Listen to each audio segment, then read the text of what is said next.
Welcome to Founders Future, a podcast powered by Closers.io, where we dive into the journeys of innovative entrepreneurs and explore the road ahead for them and their companies. I'm your host, Jae Encarnacion, and in each episode, we uncover the stories behind impactful ventures, the challenges faced along the way, and the strategies driving their future growth. Today, we are thrilled to have Shri Kanase, the founder of Yoru Marketing. Shri brings a unique blend of expertise in e-commerce and digital marketing, having scaled his own brands to seven figures and built Yoru Marketing into a top Google Ads agency for e-commerce businesses. Based in the US, Yoru Marketing, founded in late 2021, is revolutionizing how brands achieve profitability through Google Shopping, search ads, and tailored strategies. We'll be exploring his founding story, how his agency empowers clients to scale, and his vision for the future of e-commerce marketing. So with that being said, let's dive right in. Shri, welcome to Founders Future. Thank you for having me, Jay. Pleasure to be here. Yeah, an absolute pleasure to have you on the show, man. You're doing some incredible things. So really looking forward to getting into it for our listeners here today. If you could take us back to the beginning, Shri, what specific problem in the e-commerce advertising landscape really inspired you to start Yoru Marketing? Yeah, so it's actually a very interesting journey. Before this agency came into play, I was actually an e-commerce brand owner myself. Back in 2017, as a late high school student, early college student, I wanted to make some extra money just flipping things from my garage or just selling old stuff from my house, which nobody really used. That got me into the e-commerce world, from eBay to then Amazon to then running my own Shopify stores. So about 3 to 4 years from 2017 to roughly 2020, 2021 was when I was running my e-commerce brands, dabbling more into advertising, Facebook ads, TikTok, mostly Google ads though. But around 2020, 2021 is when Facebook ads, for example, got really strict with its policies. They started doing these ad account suspensions and whatnot. And after having my account suspended multiple times, I finally decided to just go all in on Google Ads because for me personally, I'm not really that much of a creative person. I prefer to just work directly with A's and B's or zeros and ones, which Google Ads cater to much, much more. So that's what it initially got me from the e-commerce world into Google Ads. And as I started running my own Google Ads, as I started working with freelancers, agencies in this space, handling Google Ads for e-commerce brands, I started to realize that there's actually a lot of potential for growth as an agency owner itself, simply because most agencies, at least during that time, were completely horrible. They didn't really treat me as a real human being. I was just a number on their screen.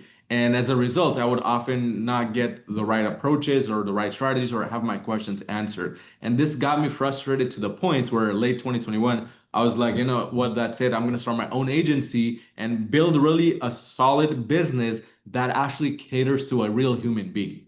And that's how Yoru Marketing came into play during that time. I absolutely love it. So that's the beauty of being a founder is that you were in the trenches. You were experiencing what it was like, right? To be running a business of your own, seeing that success, and then not getting what you thought you should have from the agencies you were working with and building it on your own and seeing success. So incredible to have you on and sharing your journey with us. If you can, I would love to get into the nuts and bolts for our listeners here, Shri. We can have many, many listeners here that tune in once this episode airs that are in this space and would love to come and work with you. So if you can walk us through how Yoru Marketing is generating revenue today, as far as the core offer, I know you have tailored Google ad strategies, some weekly A to Z reports. What exactly is the core offer there? How is it structured? And who is your ideal client that you work with? Yeah, so the foundation of the business, Yoru Marketing, it's built on Google Ads alone. There's a lot of agencies out there that do Facebook ads, TikTok ads, Pinterest, Google. They're like an all-in-one approach for advertising, which I personally believe is not always the right approach because there's only so much that you can be the perfect at, you can be the best at. And my goal is to be the best at one thing first before I expand, and that is Google Ads. So the core of the business and the foundation itself is built on Google Ads. Nowadays, we do Bing ads as well, Microsoft ads along with Google, because these two platforms share a lot of similarities with each other. But essentially, for any business to be able to even work with us, we like to work with brands which are already established and they have some form of presence online already, which means they already have a proven product that's already selling. We don't want to be the ones to prove your product to that it sells because that's going to be an unnecessary investment for an e-commerce brand owner to pay an agency just to prove the product itself. So once a product is proven, if your brand does $50,000 or more per month in revenue, that's the threshold where we actually start coming in. We start helping the brand scale with Google Ads and Bing Ads. Usually that's the main criteria. Absolutely incredible. So that is the main go-to-market for you there. You are just really getting those brands to that next level with your Google ad strategies and really being able to provide that tailored experience for them. So being that's your go-to-market, that is the main core offer there, and being able to scale that effectively. What is your acquisition side look like? Obviously, you're helping a lot of your clients on this front. What works best for you guys right now for obtaining new leads? And do you have a lever that you can pull to get consistent, quality, predictable leads coming in for you? Yeah, great question. So the benefit of me having run my own e-commerce brand back in 2017 was I actually ended up becoming a YouTuber by accident because of that. Because essentially what I did is I wanted to find a way to store my knowledge so I could personally watch my videos again and see what worked back in the day and what didn't. And I ended Right. up putting all of this content on YouTube. Little did I know that I would actually end up becoming a YouTuber because of it, because people actually started watching my content more and more. Some videos that I posted back then blew up over 100,000 views, 200,000 views, so on and so forth. And that kind of got me into the YouTube space itself. But when I started the agency, because I had already built that foundation from that brand and I had a lot of followers who were brand owners, it was actually not that difficult for me to enter the market and start getting leads, which I transitioned my YouTube channel into a lead generation platform in the start.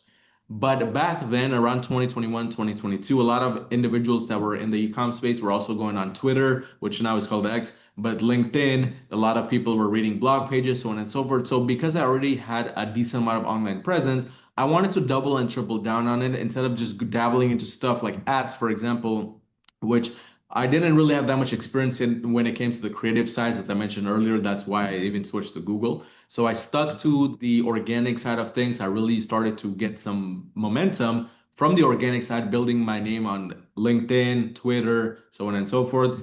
And that's what got the leads coming in. Of course, referrals were secondary as well, but the main portion was the organic side until eventually, about a year into my agency, I cracked Twitter ads. Surprisingly, nobody was really on Twitter ads. And while just playing around with it, just throwing some money, just seeing what works. Essentially, I was able to figure out Twitter, and for a long period of time, about 6 to 12 months, Twitter actually became our number one lead source, where we would get 3 to 5 leads qualified, that too, a day, and 3 to 5 book calls a day. Amazing. So is that something that's still working to this day using X in their ad platform for that consistent lead gen?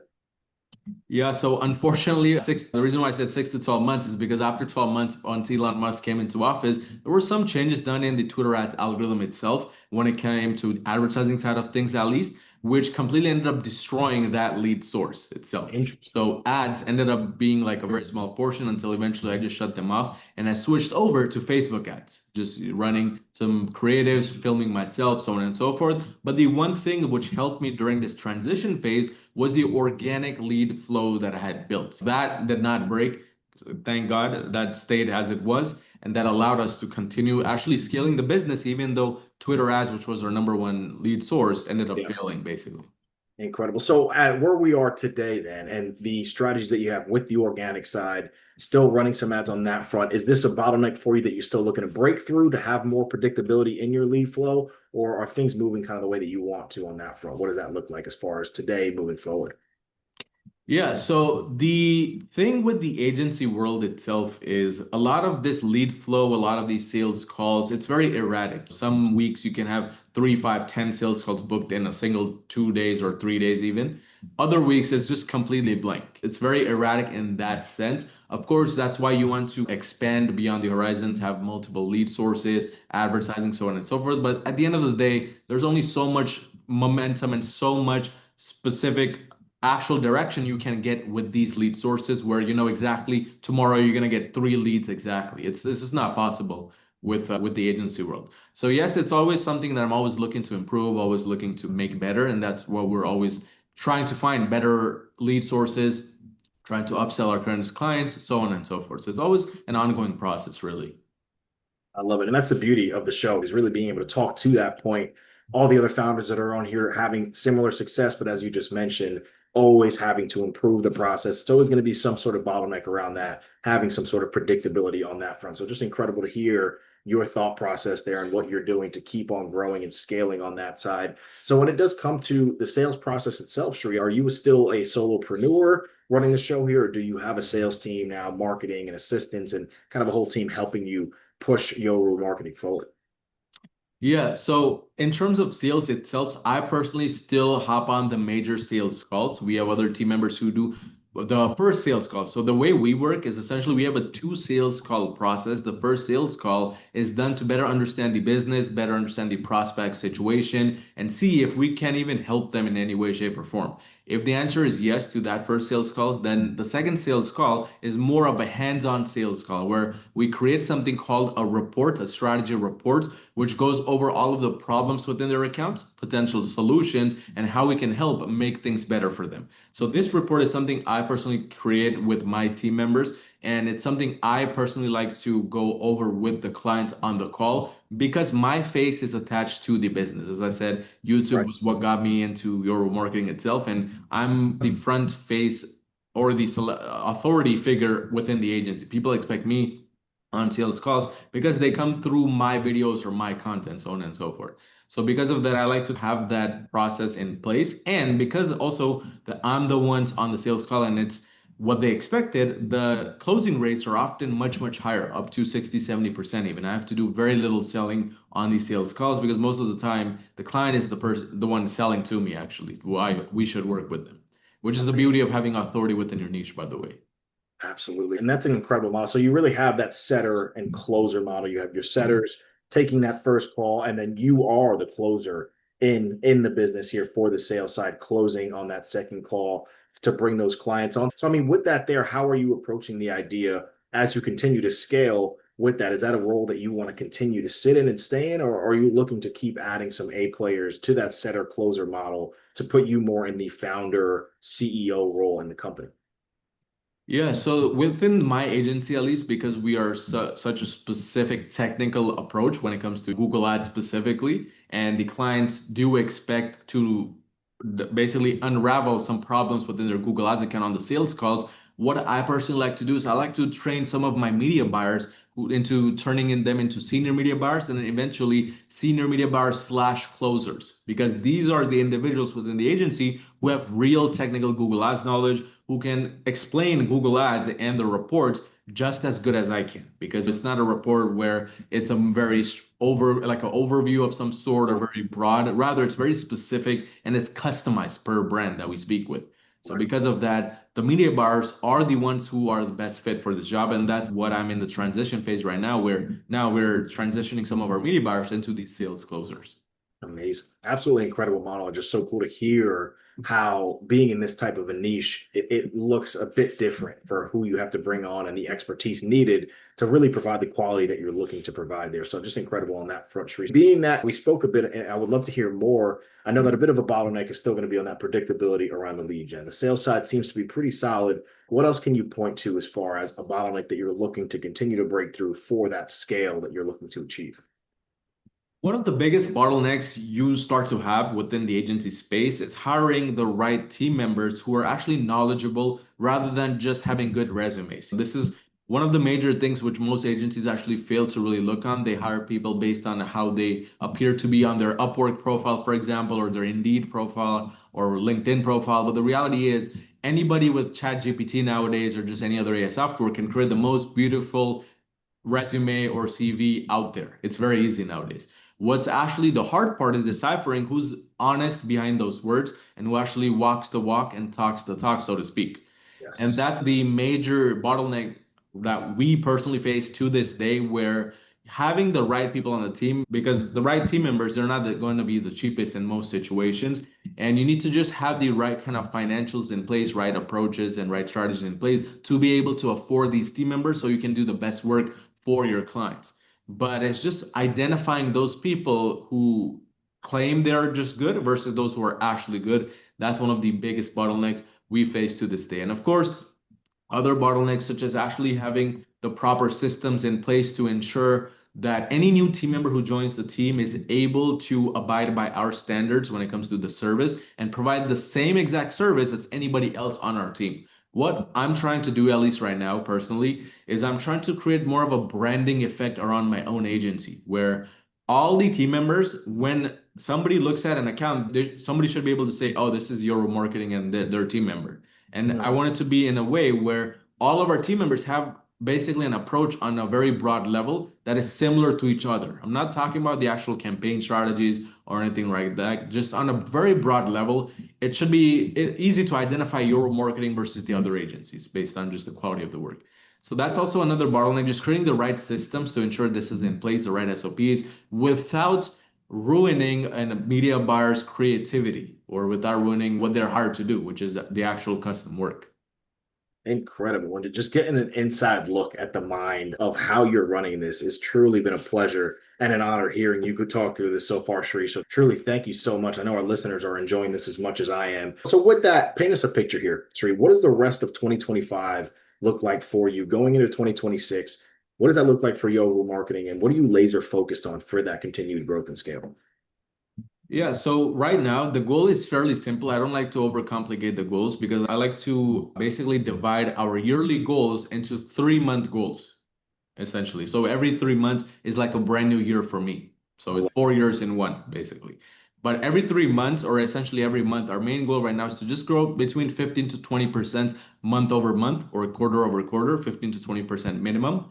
And a lot on top of that, we are trying to basically build again those systems and have more people who can build those systems better than I can. Because right now, because I'm like everything's in my mind right now, I'm the one trying to build all these systems, and there's only so much technical capacity I have personally. So what I'm trying to do is expand from just looking into hiring media buyers to then now start hiring those actual technical side of things, the actual team members who are good at, for example, integrations or the analysts, things like those. Really bring those in, bring that talent in to further grow the agency in that aspect, so that our media buyers can then grow based on the systems we have in place. And from there, just basically continue to do good work for the rest of the year and have a churn rate of less than 5% for the whole agency. So churn rate is essentially how many clients we lose. Instead of just trying to always get brand new work, brand new clients, my approach is a little bit different. We like to focus on losing as little clients as possible, ideally 5% or less. So that's the general approach we're taking for 2025 going into 2026. Very cool. Very cool. And just it just goes to show the steps and the pieces that you have to put into place to be able to achieve those types of numbers and provide that type of quality. So again, so many pieces of gold that you're giving out in this podcast here for our listeners. So really hope they're tuning in closely, because it just is incredible the mind that you have right now to work through these pieces and get to that next level of scaling this venture you have here. So with that being said, Shri, you've been in the game for quite some time now. So what do you really see, and what do you picture the e-commerce marketing industry as a whole and its evolution being in the coming years, especially with your data-driven approach? What are you really doing to keep Yoru Marketing at the forefront of that evolution? Yeah, so it's no secret that nowadays there's so much AI software out there, AI scripts, so on and so forth, when it comes to marketing for e-commerce in general. And most agencies, most brands, most freelancers, they're on top of that trend. They're basically trying to find the next best tool, the next best script to use to automate everything, putting AI agents, so on and so forth. And me personally, as the CEO of Euro Marketing, I'm staying 10 feet away from that. The reason for that is because from the start, my approach and what has gotten me to this stage, to this level of success, so to speak, is doing the opposite of my competitors.